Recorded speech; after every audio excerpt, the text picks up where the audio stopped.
everyone. I welcome you all to SST Edupedia of SST College of Arts and Commerce. Today we are going to study about multinational company, which is the topic of TYBCom, which belongs to business economics.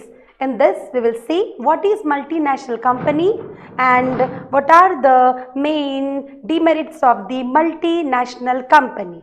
So here, what is this multinational company? Multi means more, national means belong to the nation and company. Multi मतलब बहुत सारा, national का मतलब होता है nation और company का मतलब जो company start होती है. Now what is this multinational company?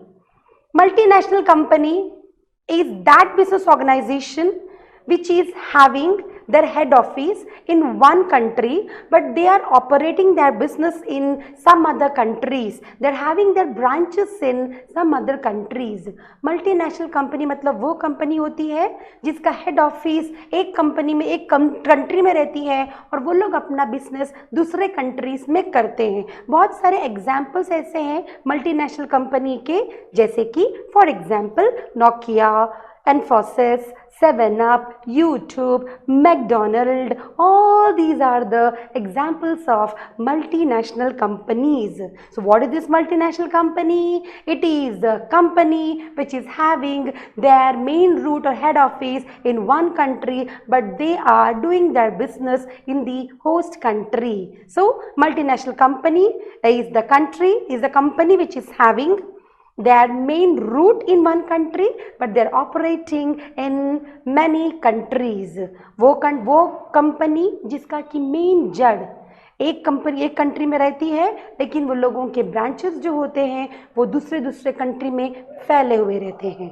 Next now we will see what are the features of multinational company. There are n number of features, but today we are going to discuss only 6 features from those n number of features. The first feature is huge assets and turnover. Now, what is this huge assets and turnover? A high asset turnover ratio indicates a company that is exceptionally effective at extracting a high level of revenue from a relative low number of assets. Now, what these multinational companies are doing? They are investing or putting less number of assets and money, but the revenue whichever they are getting is more. अभी क्या करते हैं ये multinational companies? लोग कम पैसा लगाते हैं host country पर, यानी दूसरे कंट्री के ऊपर, और भरपूर पैसा कमाते हैं. For example, take an example of McDonald. आप मैकडोनल्ड का एग्जाम्पल ले लीजिएगा. उसकी बहुत सारे फ्रेंचाइजी है. फ्रेंचाइजी खुलने वाले कौन होते? हमारे जैसे लोग होते हैं. अभी हेड ऑफिस जो है वो दूसरी कंट्री में है, लेकिन उनका पूरा जो बिजनेस होता है वो हमारे कंट्री में फैला हुआ है. तो यहाँ पर यानी कि वो लोग कम इन्वेस्ट करके ज़्यादा से ज़्यादा मुनाफा हासिल करते हैं. So huge assets and huge turnover. So they are getting huge turnover. Next is international operation. As I've told you, though they are having the root in their own country, but they are operating in other countries. They are doing their business in other countries. भले ही उन लोगों का जो main जड़ एक country में है, लेकिन वो लोग अपना जो ऑपरेशन रहता है, जो वो लोगों का काम रहता है, जो वो लोगों का जो बिजनेस रहता है, वो दूसरे कंट्री में रहता है. तो इसलिए बोला है कि they are doing international business, यानी ऐसी मल्टीनेशनल कंपनीज इंटरनेशनल बिजनेस कर रही है. So MNC have production and marketing operations in several countries.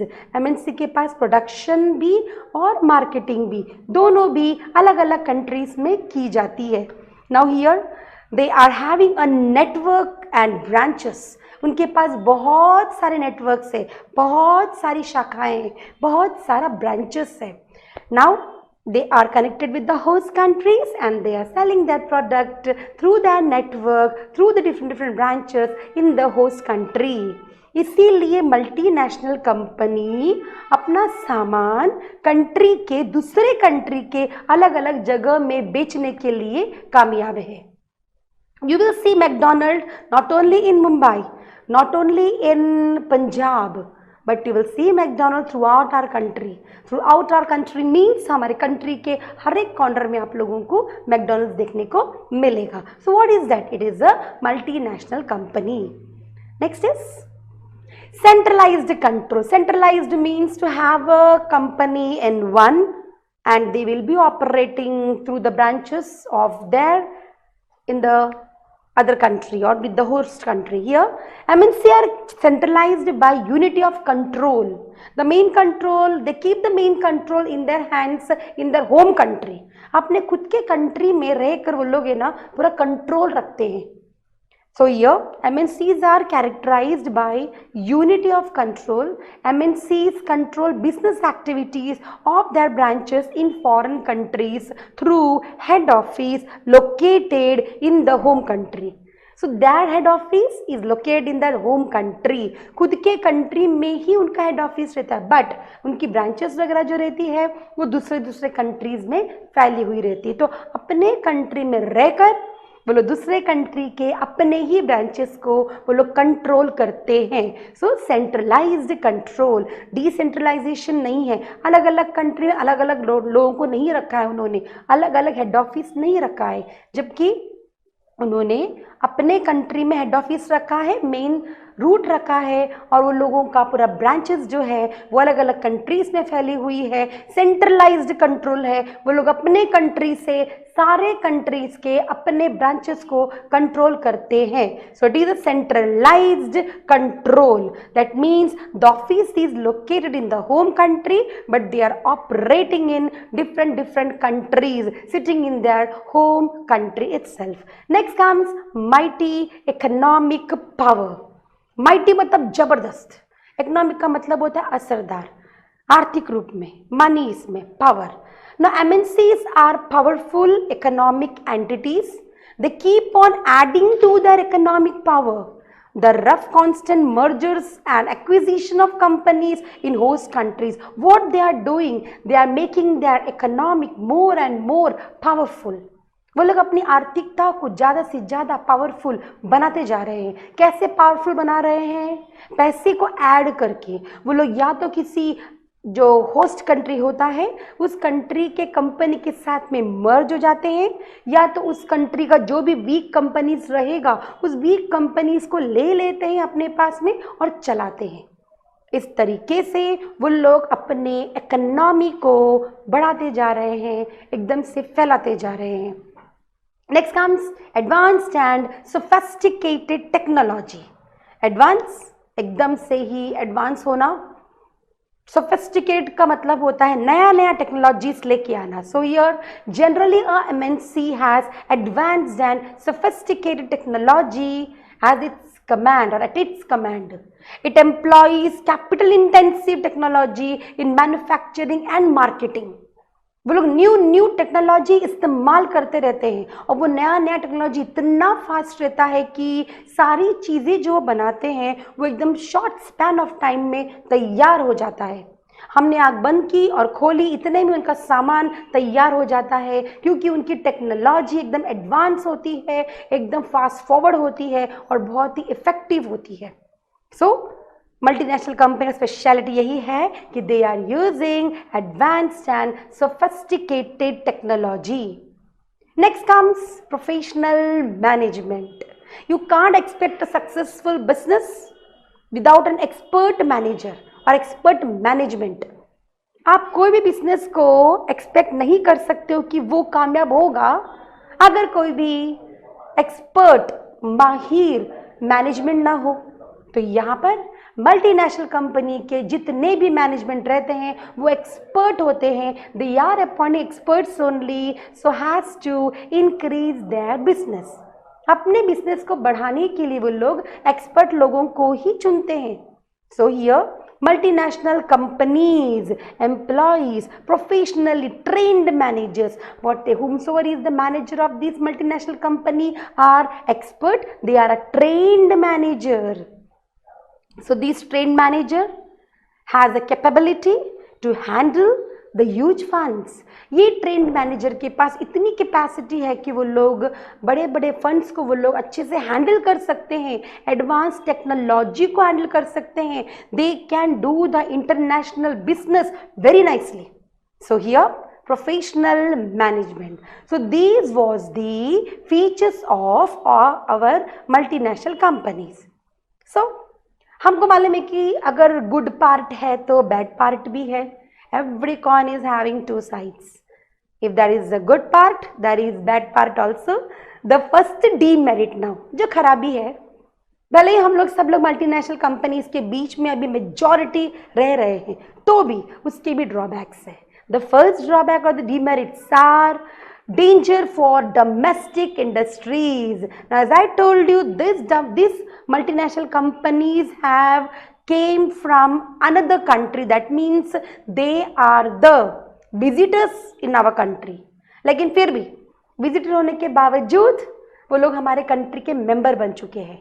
तो जो हमारे यहाँ पे जो भी उत्पादन हो रहा है, whatever our country is producing has no value. हमारा डोमेस्टिक इंडस्ट्री जो है वो अभी खतरे में आ चुका है, वो डिफिकल्टी में आ चुकी. किसकी वजह से? Because of this multinational company. So because of their vast economic power. Now what is the reason behind that? कि मल्टीनेशनल कंपनीज के पास में भरपूर पैसा रहता है, जो हमारे यहाँ के लोगों के पास इतना नहीं है शायद.